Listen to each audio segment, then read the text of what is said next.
Hi everybody, this is Dr. Anna, and this morning I am doing this webinar to share the results of my Dutch test with you. And my hope is that it'll make a lot more sense to you, and you'll also be able to see the amazing amount of information that comes out of a very simple urine test. So it certainly uncovered some things for me that I was wondering about. So I'll go through it and tell you what the results mean, and then I'm going to tell you what my plan for myself is based on these results. I'm going to mute everybody. Right, so that's all fixed. So the reason I decided to do this, all the testing I've done up to this point on myself has been saliva tests, because it's been a long time since I did one on myself, and the Dutch test actually wasn't around the last time I did any testing. But what I had noticed was that my insomnia, which is my own personal piece of perimenopause hell, had gotten worse, despite the fact that I was taking 400 milligrams of progesterone. So I wondered about that. And I've just been kind of lethargic and unmotivated, and having some more issues with night sweats, and that usually is due to me eating sugar right before, like if I eat dessert after dinner, that's like an almost guaranteed recipe for night sweats for me. So I know better, and occasionally I do it anyway. But so I was curious about that. There's been, a certain level of stress in my life. Some of you know that I've just finished writing a book, so I've been working on that really consistently since May. And that takes a lot of energy to do, so there's that. And I've been busy planning a remodel of a couple of rooms in our house, which is going to start on January 2nd. So that's a little bit stressful, and just running a business in general is stressful. So I just kind of have this baseline level of stress in my life. I have had issues in the past with cortisol being low. And so I was curious about that, because that can certainly contribute to fatigue and just kind of that lethargic feeling. But as I found out, it wasn't just that. So last time I did a saliva test, my estrogen was actually in the normal range, and this has probably been 3 years ago. And my testosterone was in the high normal range, and my progesterone was okay, but I've been supplementing with progesterone forever. So that is kind of what I expected to see. And I take oral progesterone because for me that is most helpful for sleep because of some of the metabolites. And I'm going to be able to show you how my body prefers certain pathways. So what I don't want to happen with this webinar is for you to look at my experience and say, oh, that must be true for me too, because it might not be. A lot of hormone imbalances can look like each other. So for instance, low progesterone and low thyroid can have some overlapping things that go on. And then estrogen and high cortisol can have some things that look similar. So don't assume that, what I'm doing is the right thing for you. So I just want to put that out there so that everybody does their due diligence on what is best for them. All right, so here I'm going to share my screen. That would be the first step. As you can tell, technology and we are not super good.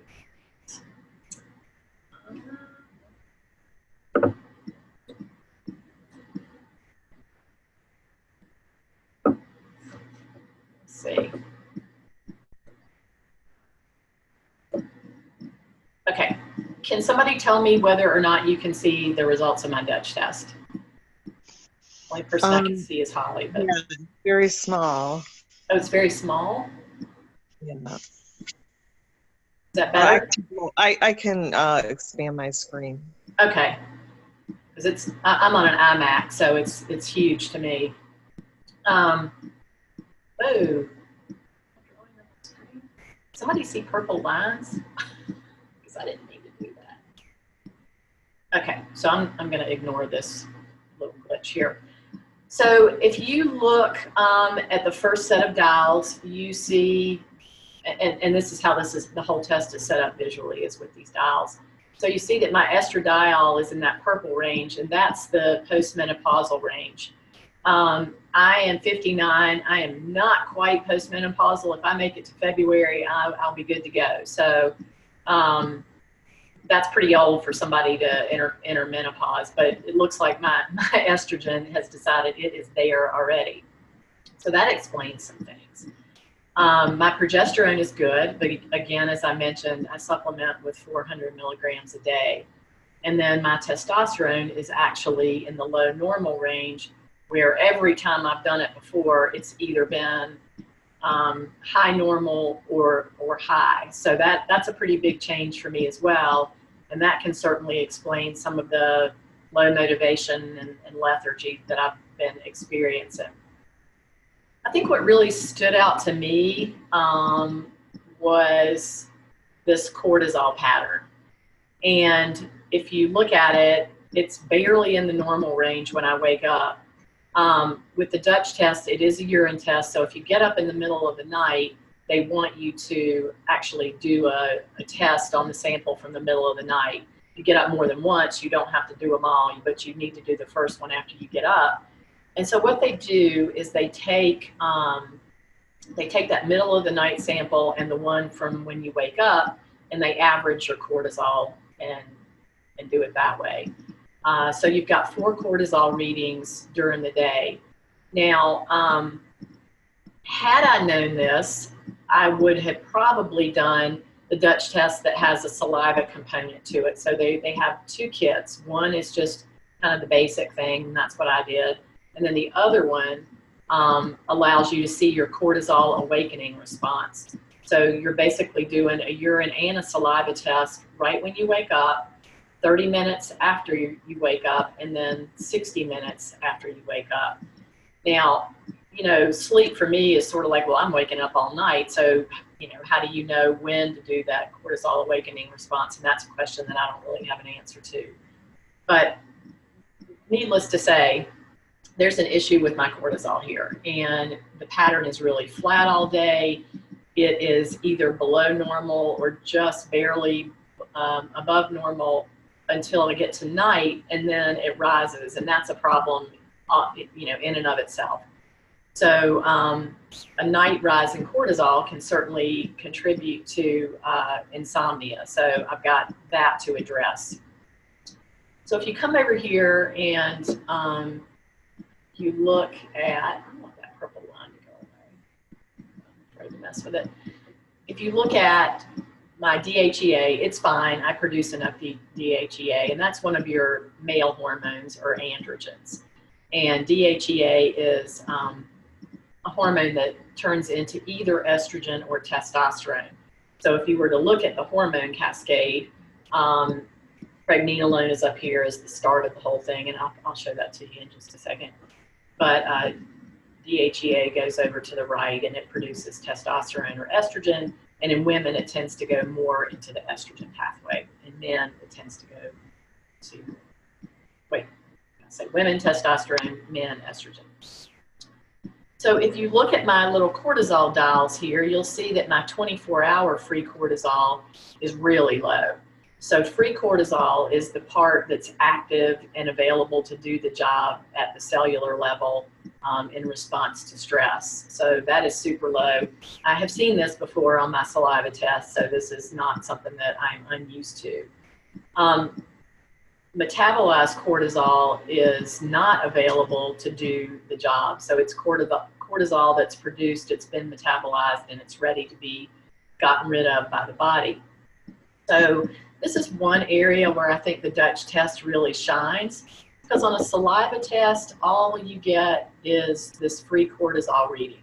And so you could look at this and easily say, on a saliva test, if it was low, you would say, oh, that person must have some hypopituitary thalamic axis dysfunction. But they may actually have high metabolized cortisol to go along with that, and you wouldn't see that. So it's easy to misread. Somebody is having adrenal fatigue, which I think is a bit of a misnomer, if you don't have this metabolized cortisol piece of information. In me, they're both the same. They're both really low. So it's pretty clearly indicating that I do have an issue. If my DHEA had been low, it would certainly confirm that. So I have some sort of mid-grade level of adrenal dysfunction. So if you have a mismatch between your free and your metabolized cortisol, so let's say, for instance, this dial was way over here to the right, that is a situation that's fairly common in people that have obesity or insulin resistance. So that's a way to tell if there is a suspicious, insulin resistance problem. It also happens in people who are hyperthyroid. And so that allows me as the clinician to be able to do some further follow-up testing, perhaps with blood or whatever, to make sure that none of those other scenarios are going on. If you have a lot of free cortisol and low metabolized cortisol, that means that it can indicate hypothyroidism. So that would probably warrant a workup for thyroid to see if that was an issue. Because what it basically means is your liver is not processing the cortisol as well as it should, and that's because when you're hypothyroid, your liver metabolism of things slows down, it becomes sluggish, and so the cortisol is allowed to stay in its free state for a longer time. Okay, so there's that. This next page is just the normal, the absolute values for the different metabolites that we're going to talk about in a second. Okay, so this is kind of where the action is on this page. As I said, pregnenolone is the mother hormone. It creates all of the other hormones, and it comes from cholesterol. So we do need some cholesterol to be able to make hormones effectively. So if we look at progesterone over here to the right, progesterone is broken down into 5-alpha and 5-beta metabolites. And if your body has a preference for 5-alpha, as mine does, it means that you are more likely to respond to oral progesterone therapy if you have issues with sleep.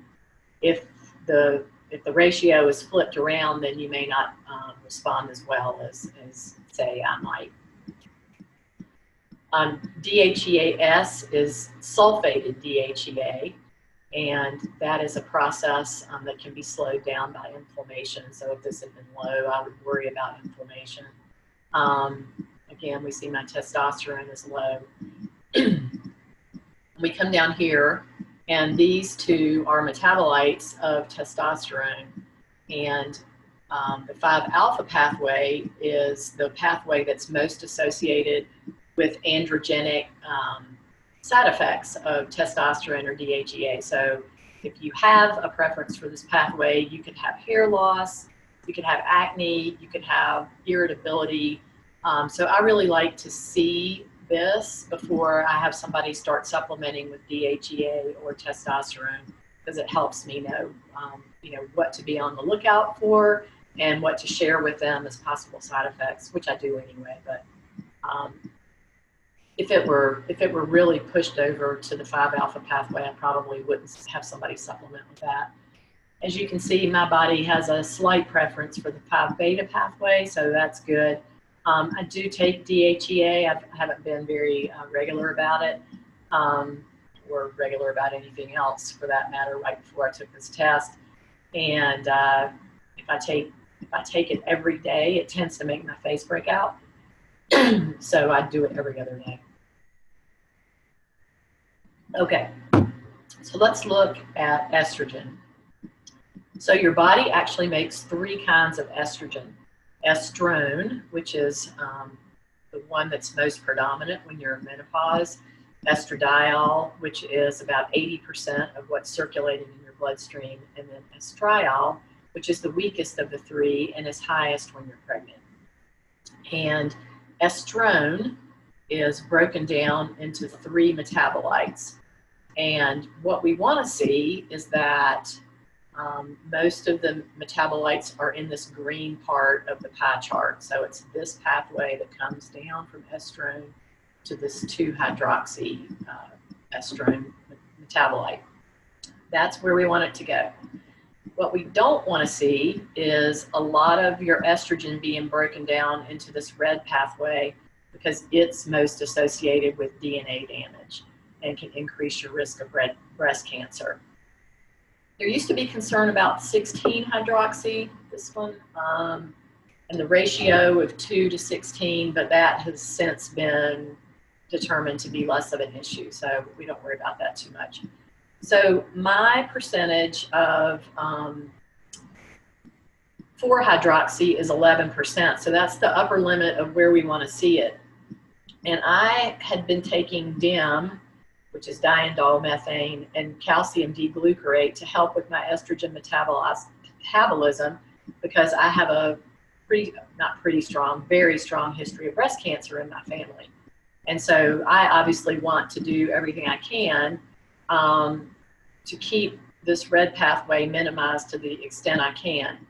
So again, I had not been very good about taking my DIM. One of the things that DIM does, in addition to helping that metabolic pathway, it can also lower your overall estrogen levels. So that's something that you have to be mindful of.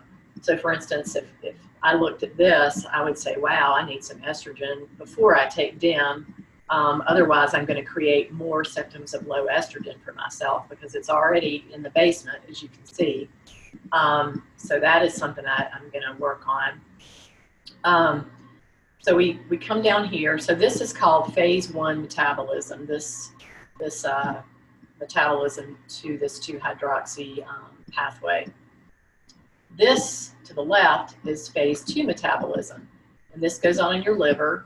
There is a genetic component to it. COMT, C-O-M-T, is catechol O-methyltransferase.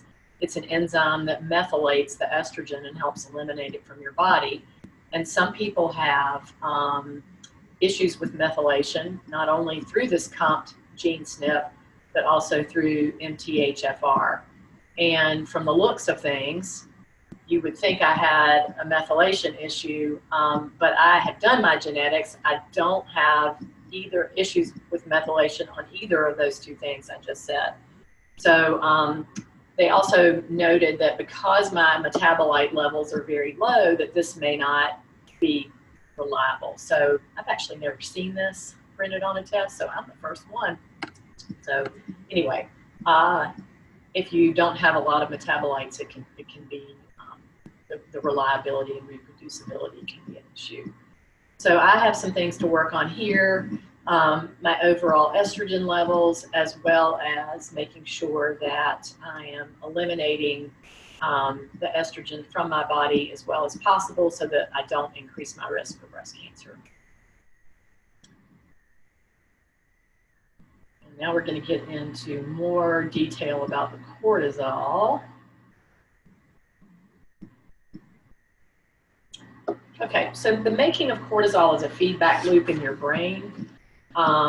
Your hypothalamus, your pituitary, and are intimately coordinated for making or sending the message to your adrenal glands that you need to make cortisol in response to stress. The Dutch test also looks at melatonin. I have very low melatonin. Cortisol suppresses melatonin production, so it could be possible that that rise in the evening cortisol is affecting my melatonin. I have tried supplementing it with it in the past, and it gives me a headache, so I don't do that. There are plant and animal-based melatonin products. I believe the one that I tried was animal-based, so I may look for a plant-based product to try to see if the same thing happens. I also tend to watch TV before I go to bed, which is not good for your melatonin. The light suppresses your brain's production of it. Same thing is true for being on your phone or on your computer before bed. So I always tell people, don't do that at least 2 hours before bed. I'm not very good at taking my own advice, and so this is what I see from that.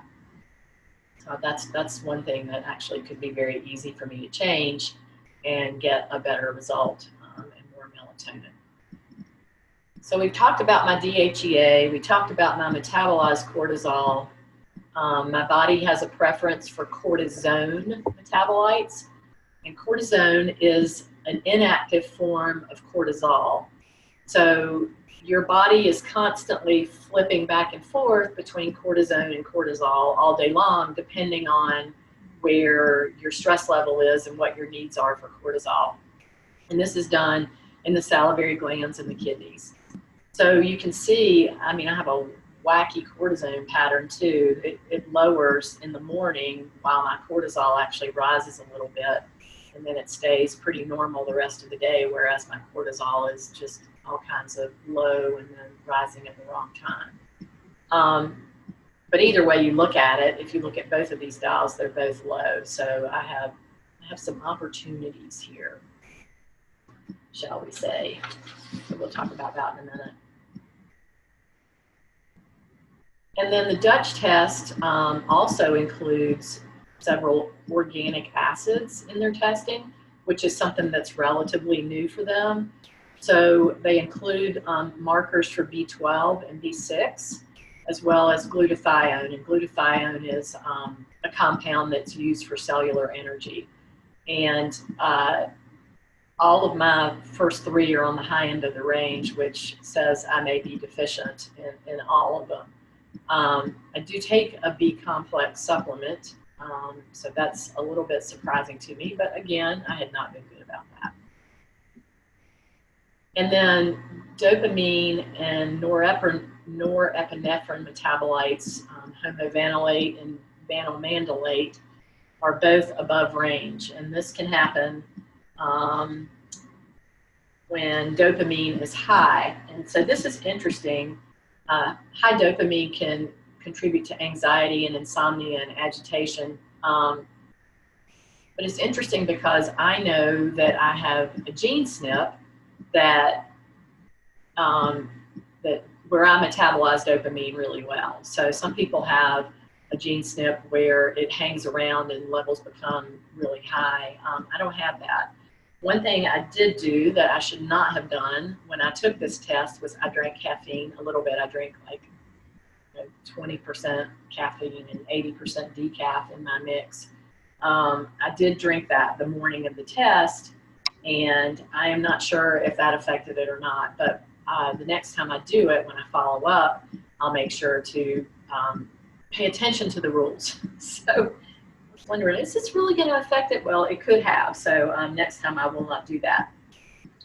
So there's some opportunities there as well. This marker down here, this 8-hydroxydeoxyguanosine marker, is a marker of oxidative stress and free radical damage. So mine's in the high end of the range, and I'm going to work on taking curcumin for that. I was doing that in the past, and I'm not now. So I'm gonna tell you what my plan is for myself. Again, this does not mean this should be your plan.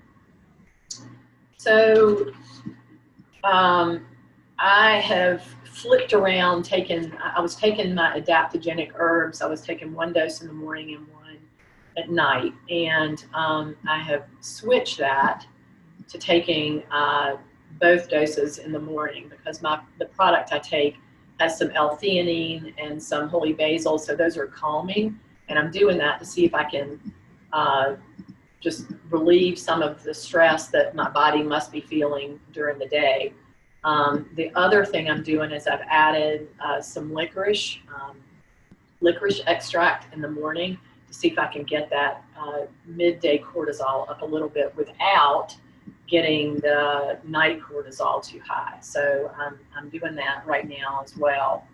What else am I doing? So I am adding I'm going back to being more regular about taking my DHEA, my vitamin C, because vitamin C is foundational for adrenal healing. So I'm talking about, I usually take 2 grams twice a day, so 4 grams a day. Some people can't tolerate that because it causes diarrhea, but I know that I can. I've done that for a while. I already take progesterone and magnesium at night, so I'm going to continue doing that. I am going to be more diligent about taking my B complex. And I have added an over-the-counter estrogen cream. Believe it or not, estrogen is available over the counter. It's a very low dose. I'm a little on the fence about that just because of my family's breast cancer history. We know we don't have the gene, so I'm not too worried about it from that standpoint. As long as my estrogen metabolism is good, I'm not concerned from that standpoint. And I just want to see if it helps with my sleep because my estrogen levels are so low. The only problem is I keep forgetting to use it. So I've got to work out some sort of system that reminds me to do it. Believe it or not, even though I teach people about this, I'm probably the world's worst patient. My next, if it doesn't help me sleep, I will probably stop it because I really don't have a lot of symptoms of low estrogen other than the night sweats.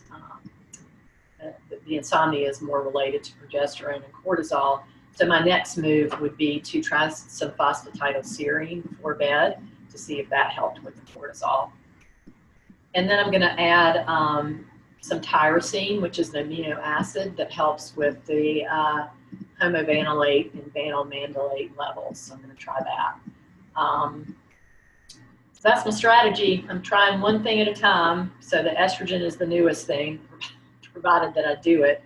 I'm going to stop sharing my screen and then you guys can ask me questions. So this was super interesting for me. And for one test, I think it's just amazing how much information comes out of it. It's not inexpensive, but by the time if you did all of these tests by blood or, whatever method, you would end up spending way more money than the cost of the test kit. So I thought it was well worth it. And it really helped explain some things that are going on for me. I mean, I could have, kept guessing and trying things, but, it clearly points to me that I need to do some serious work on stress management in my life. And so that will be one of the priorities for after the holidays. Nothing like stress management and publishing a book. I don't know how well those two things go together, but that's my plan. So I'm going to unmute you guys, and if you have questions, fire away. I am all yours for the next 20 minutes or so. So, Dr. Anna, I was wondering, this is Karen. I'm currently on a hormone cream. Uh-huh. I've been working with a practitioner, and it's compounded. And would I be able to take this test while I'm using the hormone cream, or is that not showing? So what are you using first? I'm sorry. What's your hormone cream got in it? It's just got estradiol and then progesterone. Yeah. I tend to run a little bit high on the testosterone, so I don't need that. Okay. So one of the things about progesterone creams, and this is true for any testing method, is that it's not easily followed by any of the testing methods. So like for instance, if you were to do a blood test to see where your progesterone was, it really won't show up. And many a woman has been overdosed because the practitioner didn't know that it wouldn't show up on a blood test. And it's also not reliable in saliva. Saliva levels are hugely out of range. And it doesn't mean that the dose is too high, it just is not an appropriate method. And then with the urine, it also has its issues. But yes, you could. I think that they've got very specific instructions about what to do, but this test is really designed to be used while you're on your supplementation so that you can see if the levels are right. How is your doctor following what you're doing now? She's doing blood work. Okay, and that works too. The only piece that you miss, well, there are several pieces you miss with blood testing. You don't get the metabolites, so you can't see how your body is handling the cream that you're using. And then you also don't get any of the information about cortisol or the organic acids. So this is just a it's a wider look at your overall health and what's going on. Well, I actually had a Dutch test done about a year ago, Uh-huh. and I wasn't on anything at the time. My issues, first and foremost, seem to be, well, I also have problems with sleeping. And then I also, anxiety seems to be, Mm-hmm. and the strange thing for me is my estrogen levels are like now it's like in the 80 range, but I'm still having night sweats. I'm still having hot flashes during the day. And she's saying, well, it cannot be your estrogen at this point because, your level is rather high. So I don't know. I don't know what's going on. Well, and part of it's the balance of the estrogen to the progesterone. So oral progesterone works best if you're having sleep issues. Have you ever tried oral versus the cream? I have tried oral when I was I was in the perimenopause stage at the time, Mm-hmm. and it actually gave me even more anxiety Oh, issues. okay. All right. And so hot flashes can also be caused by cortisol, just so you know. So it's not just as easy as saying, well, your estrogen level is in the range, so therefore your hot flashes can't be due to estrogen. I mean, there are other things that cause hot flashes too.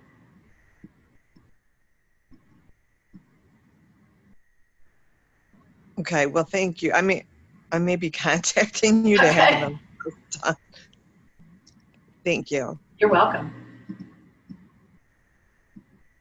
Anybody else have a question?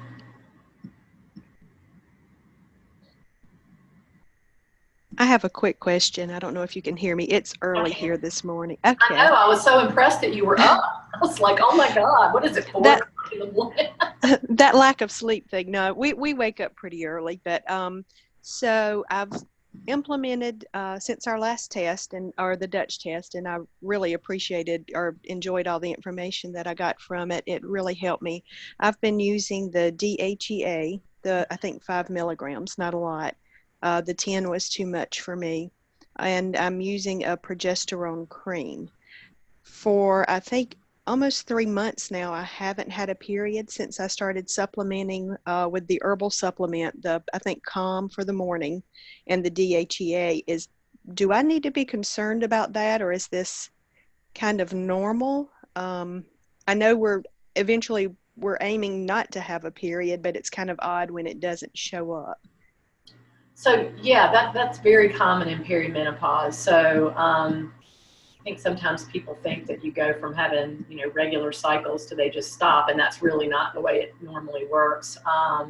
So for instance, my experience was I had this phase where I was like a 28-day girl. You could set your watch by me, and then all of a sudden it was like every 2 weeks, and then I'd go a couple of months and not have one, and then I'd have one, and so it's been since last February. So it just kind of gradually tapers off, and I can't remember what we discovered about your estrogen levels. It was low. Okay, so if your estrogen levels are low, that means that you don't have the estrogen to stimulate the growth of the uterine lining. And no stimulation of uterine lining means it doesn't really have a chance to build up like it normally would when we're younger. So it's very, very normal for things to just kind of skip and go months, and then maybe you'll have one if it builds up enough. And so that's very normal. And the progesterone can actually slow it down as well. Okay.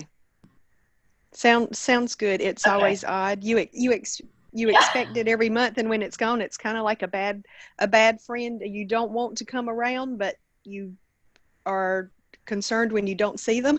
Right, exactly. Okay, thank you. You're welcome. Anybody else have a question?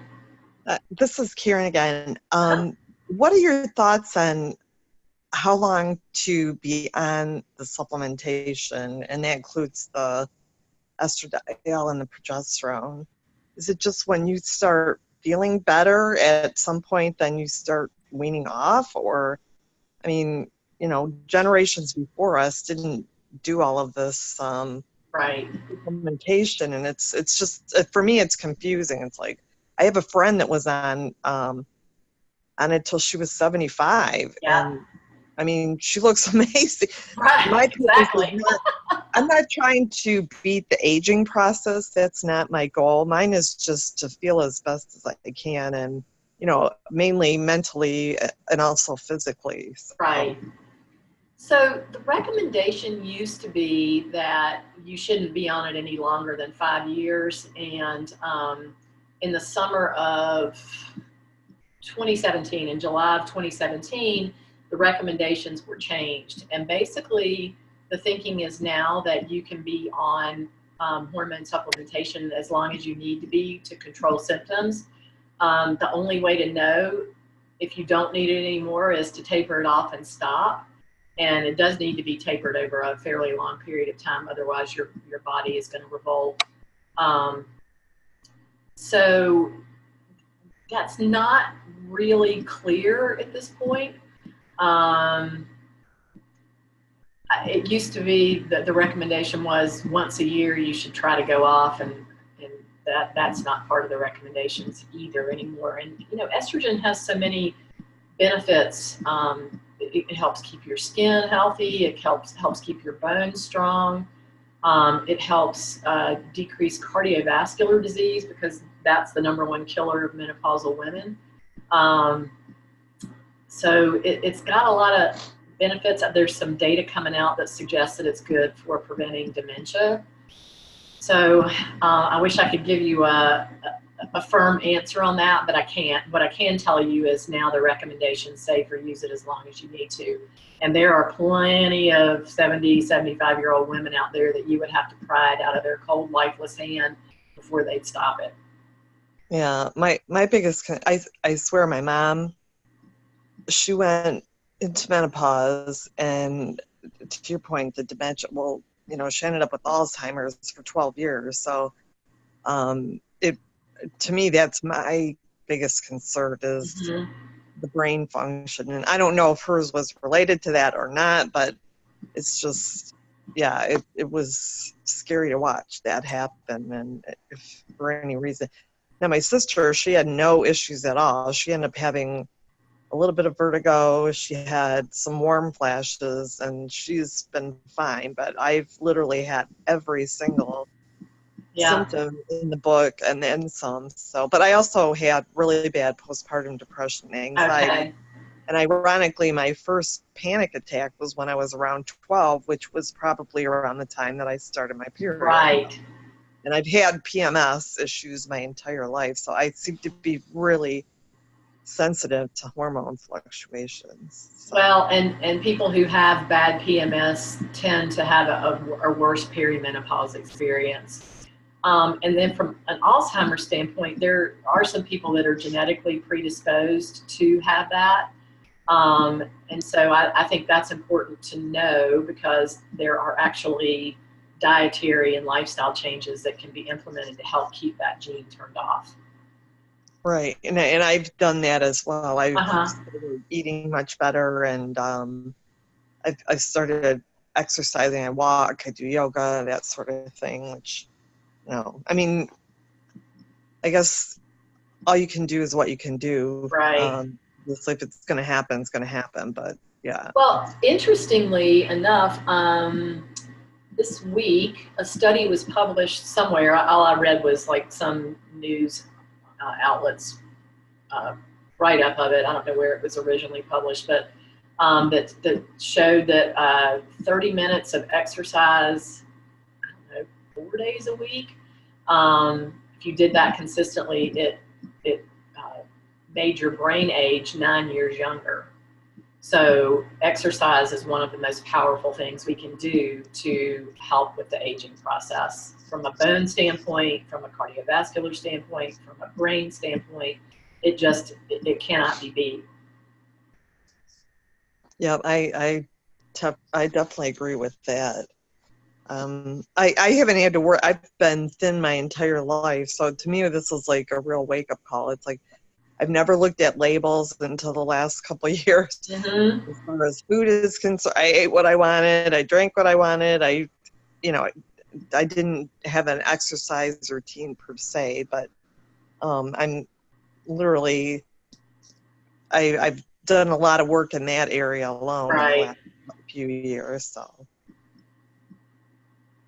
Well, it sounds like you're doing everything you can do. I'm trying to. You know, And I also found out I had sleep apnea, which I oh was. Lord. Yeah. Well, and that was, I had a Fitbit on and I was exhausted. Plus, I have thyroid issues. So I was looking at that and I was like, oh my gosh, no wonder I'm so exhausted all the time. I'm not getting any, REM sleep. So Right. that kind of, and I can honestly say, since I've been using the CPAP, that I'm still not sleeping great, but at least the sleep that I do get, I feel like, I feel more refreshed when I wake up, so that's good. Well, and every time you have an episode of apnea, you get a cortisol spike because your body's like, whoa, what's going on? You're not breathing. You have some stress. I know, and I didn't even know I was waking myself. I'm divorced, so my kids were like, "Mom, you're snoring, you're snoring." I'm like, "No, I'm not snoring. What are you talking about?" And then they actually recorded me. At one point, I was like, "Whoa!" So, anyways, Truth hurts. yeah. I will say this about exercise. Where we live now, we go from a time of a lot of activity, exercise, getting out, moving, and to this time of year where we're less motivated because of light, snow, all of those issues. Everything changes from our outlook on basically life, our mental state. I feel like I don't feel fresh mentally when I'm not exercising now. We don't sleep as well. My husband, either we're both kind of up and down at night. And so I have to say that exercise, if you have some type of program, it is a game changer. It is, I think, the difference between feeling more like a complete person than, for me, just hit or miss. So to me, it's probably one of the most important aspects of a healthy, well-rounded life. I think it pulls everything else together for me. Yeah. And so it's a big help. You'll be out of Alaska soon enough. Soon enough.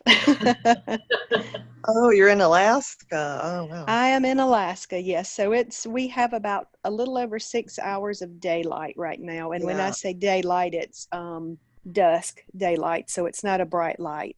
So yeah, it does make a difference, the light and exercise that you receive. Oh, absolutely. But I love Alaska. I've been there. It's spectacular. It is. It's the prettiest place you never want to live. Exactly. Good place to I loved it too for 10 days. Yeah.